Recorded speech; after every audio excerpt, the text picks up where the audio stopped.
शेतकऱ्यांसाठी आज एक आनंदाची बातमी आहे. तर आज 1 मार्चपासून भरपाई वाटप सुरू. 28,000 रुपये हेक्टरप्रमाणे नवीन जी आर इथं आलेला आहे. तर आता सर्व शेतकरी बांधवांसाठी आज एक मोठी आनंदाची बातमी आहे. तर आज राज्य सरकारने नवीन जी आर इथं जाहीर केलेला आहे. तर 1 मार्चपासून 28,000 रुपये याप्रमाणे तब्बल भरपाई इथं मिळणार आहे.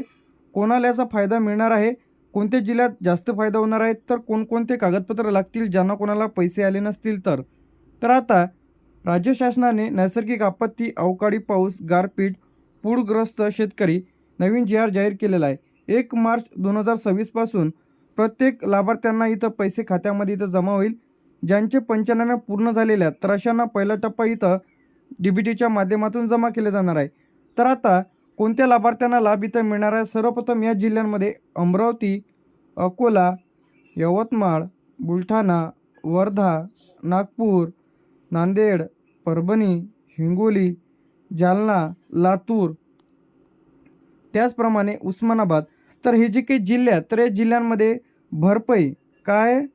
भरपाई जे आहे या जिल्ह्यांमध्ये 28,000 रुपये याप्रमाणे इथं जमा केल्या जाणार आहे. याप्रमाणे आता किती मिळणार आहे भरपाई? तर नवीन जी आरनुसार अंदाजे जिरायतसाठी 13,600. किती?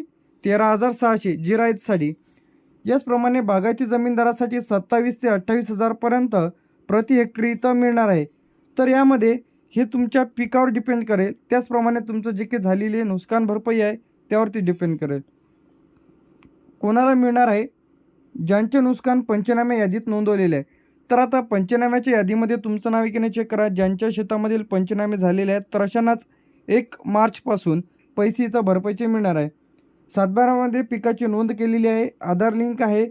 त्याचप्रमाणे तुमचं तहसील कार्यालयाशी संपर्क करा ज्यांचं कोणाचं नाव यादीमध्ये नाही. यासाठी लागणारे आवश्यक कागदपत्रे आधार कार्ड, बँकेचं पासबुक, 7/12/8 पंचनाम्याच्या यादीमधलं नाव, त्याचप्रमाणे मोबाईल नंबर इत्यादी तुम्हाला लागणार आहे. राज्य शासनाच्या नैसर्गिक आपत्तीमुळे यामध्ये अवकाळी पाऊस असेल, गारपीट, अतिवृष्टी, पूर, तर यामध्ये बाधित झालेल्या शेतकऱ्यांना जाहीर म्हणून जे काही मदत येतं 28,000 रुपये. तर 1 मार्चपासून वाटप इथं होणार आहे. तर वाटप कधीपासून सुरू होईल? 1 मार्चपासून DBTद्वारे पहिला टप्पा इथं सर्व शेतकरी बांधवांच्या खात्यामध्ये जमा होईल. दुसऱ्या टप्प्यांमध्ये उर्वरित जिल्ह्यांमध्ये वाटप सुरू होईल. तर आता ई पीक पाहणी जर तुम्ही केलेली असेल तरच तुम्हाला भरपाई इथं मिळणार आहे, अन्यथा तुम्हाला भरपाई इथं मिळणार नाही. ई पीक पाहणी का महत्त्वाची आहे ते सुद्धा तुम्हाला सांगतो. तुमच्या शेतातील कोणते पीक आहे याचा पुरावा तुम्हाला मिळतो. त्याचप्रमाणे नुकसान झालेल्या पिकाची नोंद इथं होते. यानंतर खोटी नोंद टाळण्यासाठी फोटो अपलोड करावा लागते तुम्हाला. भविष्यातील पीक विमा अनुदानाची आवश्यकता. आता जर तुम्ही ई पीक पाहणी केली नसेल तर तुम्हाला भरपाई इथं अडकू शकते किंवा पीकमध्ये देखील तुम्हाला इथं मिळणार नाही. तर लगेच चेक करा की तुमची ई पीक पाहणी झाली की नाही. पैसे आले नाही तर तुम्हाला काय करायचे आहे? बँकमध्ये जाऊन सर्वप्रथम तुमचे खाते आधारशी लिंक आहे की नाही तपासा. NPCI मॅपिंग आहे की नाही चेक करा. खाते तुमचे बंद आहे का, इनॲक्टिव्ह आहे का, दुसऱ्याच्या खात्यात पैसे गेले का तपासून घ्या. कधी कधी काय होते, तुमचं बँक खातं दुसरं जोडलं जाते, दुसऱ्याचं खातं जोडलं जातं, त्यामुळे त्यांच्या खात्यामध्ये पैसे तर जाते. यादीत नाव तुमचं आहे का तपासा. तहसील कार्यालयामध्ये जाऊन यादीत नाव तुमचं चेक करा, यादीमध्ये तुमचं नाव आहे की नाही. तर तलाट्याकडे भेट द्या, पंचनाम्यामध्ये तुमचं नाव आहे की नाही लगेच चेक करा. वेबसाईटवरती देखील तुम्ही चेक करू शकता. ई पीक पाहणी तपासा म्हणजे तुम्ही तुमची ई पीक पाहणी केली का, पिकाची नोंद योग्य प्रकारे केली की नाही, अप्रूव्हल तुमचं यशस्वीरित्या तुमची ई पीक पाहणी झाली की नाही. तर आता या जिल्ह्यांमध्ये भरपाई वाटप इथं होणार आहे. सर्वप्रथम यामध्ये अकोला, अमरावती, बीड, भंडारा 1 मार्चपासून जमा होतील. बुलढाणा, चंद्रपूर, धुळे, गडचिरोली, गोंदिया, हिंगोली, जळगाव, जालना, कोल्हापूर, लातूर अशा जिल्ह्यांचा यामध्ये समावेश आहे.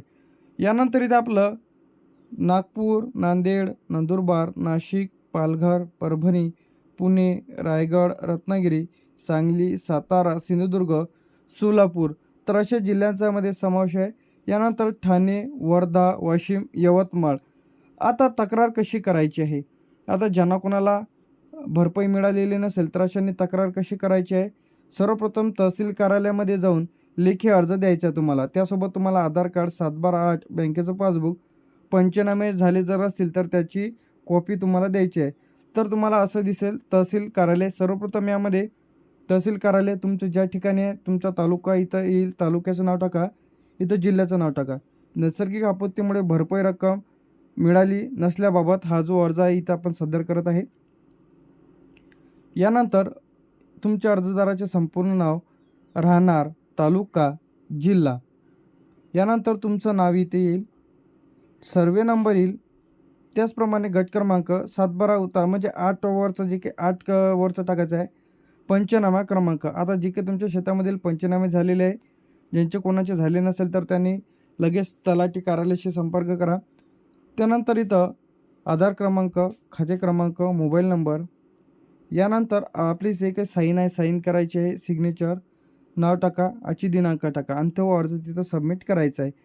तर आता यामध्ये राज्य शासनाच्या आदेशानुसार 1 मार्चपासून जे काही भरपाईची रक्कम इथं अकोला, अमरावती, बीड, भंडारा, बुलढाणा, चंद्रपूर, धुळे, गडचिरोली, गोंदिया, हिंगोली, जळगाव, जालना, कोल्हापूर, सिंधुदुर्ग, सातारा, सांगली, रत्नागिरी, रायगड, पुणे, परभणी, पालघर, नाशिक, नंदुरबार, नांदेड, नागपूर, लातूर, सोलापूर, ठाणे, वर्धा, वाशिम आणि यवतमाळ, तर या जिल्ह्यांमध्ये जे की लाभार्थ्यांना 33% जास्त भरपाई आहे, तर अशांना ज्यांनी ई पीक पाहणी केलेली आहे, ज्यांच्या शेतातील पंचनामे इथं झालेले आहेत, तर अशा पात्र लाभार्थ्यांना पहिल्या टप्प्यांमध्ये 28,000 रुपये याप्रमाणे भरपाई इथं त्यांच्या खात्यामध्ये इथं जमा केली जात आहे.